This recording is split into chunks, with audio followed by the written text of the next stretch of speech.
Hello guys and welcome back to the channel. Hope everybody's doing well. In today's From Sinner to Saint video, we will be reviewing Collingwood's win over the St Kilda Saints on the weekend. And we're not going to pull any punches. To start the video, we got spanked by a much better team. We lost by 39 points, I think, in the end. And yeah, Collingwood are the team to beat. I'm going to come out here and say that right now. A lot of people are saying Port Adelaide. They've had a pretty easy fixture, you know. Gold Coast, obviously their luck has changed. They're playing some good footy themselves. Fremantle last night and Adelaide the week before that. So they've had a pretty good-looking fixture to start. Collingwood have played really well. Belted the Doggies, who are very hit and miss this year. Had a draw with the Tigers and then obviously beat us on Saturday. So I do genuinely think that they're the team to beat at this point in the 2020 AFL season. We started off well. We looked really poised and we looked good. We scored the first goal and then that was about it for a while. Dan Butler played really well again, and he's probably our prized recruit for the year. Brad Hill looks clean and calm and composed, but Dan Butler, he just adds something extra. He's just got that bit of mongrel in him where he can just attack until he gets the ball. And he's a very good user. He's very fast, great pressure player. And yeah, he'll be really good in the future. So he played well, kicked a couple of goals. He's definitely going to be a super coach cash cow in the coming weeks and months, hopefully. But yeah, that was about it. They scored 10 goals to 4 in the first half, and that was the game, really. Not much happened after half-time. I think it was 3 goals to 2. So that's a stalemate, really. But the damage was already done. They'd blown us out of the water. Didn't have very many good players. Brodie Grundy absolutely pantsed us in the ruck. He had 31 hit-outs, and our 2 main ruckmen had 28, so there's a big stat. He was just hitting it to advantage all over the ground. Steal side bottom runner mark Taylor Adams when after he got a knock, he come back and played really well. And we just had no answers. Carlisle played quite well.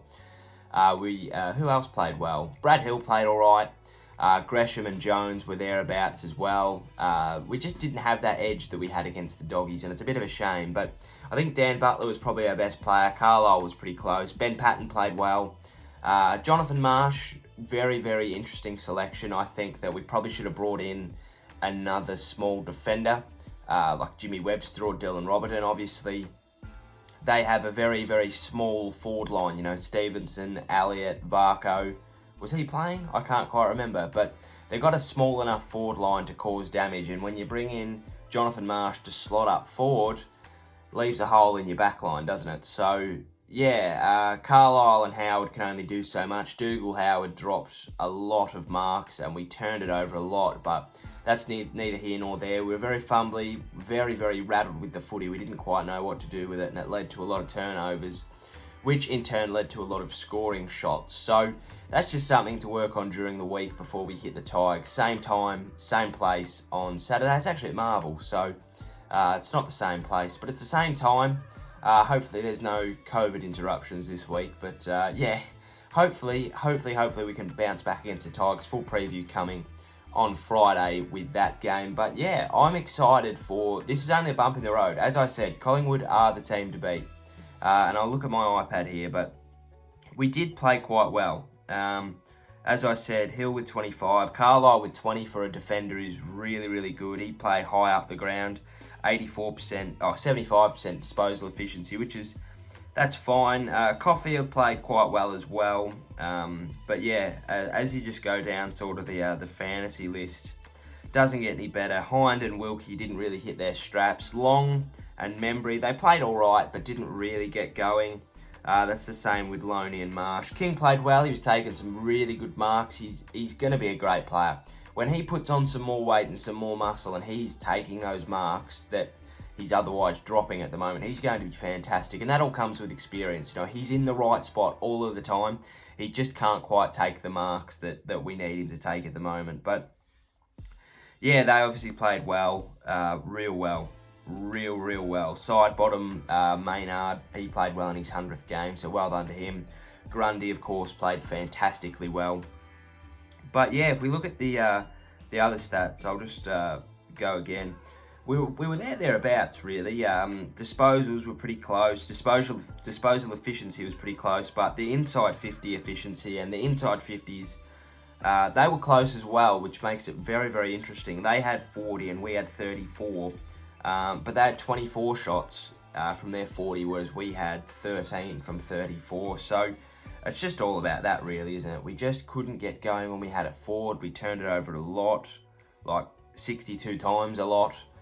So yeah, it was just disappointing. We just didn't turn up. I think that we may have walked into this game thinking it'd go similar to how it did against the Dogs, and it just went anything but. But, you know, that's a learning experience. There's still plenty of time in this shortened season, as weird as that sounds. Obviously, there's no easy game anymore. Just ask Adelaide and Gold Coast.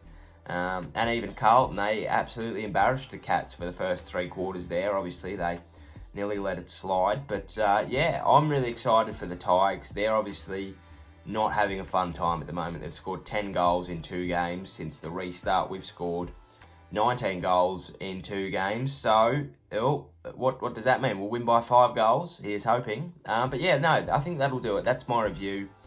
Outclassed by a better team all the way. But, you know, Collingwood are the best team in the league at the moment, in my opinion. Good to play on the MCG. We need that because we'll be playing finals in the next 3 years, I think. So, yeah, it's good that we're playing games on the MCG more regularly instead of Marvel. It'll be interesting to see how we bounce back at said Marvel Stadium next week against the Tigers, but that'll all come in due time. Hope you enjoyed today's video. If you did, please leave a like and a subscribe down below. More AFL videos to come this week, probably 2 more, which is fun. And then there'll be some AFL Evolution 2 videos coming as well. So watch out for them. Have a great day. Cheerio, sayonara, and goodbye.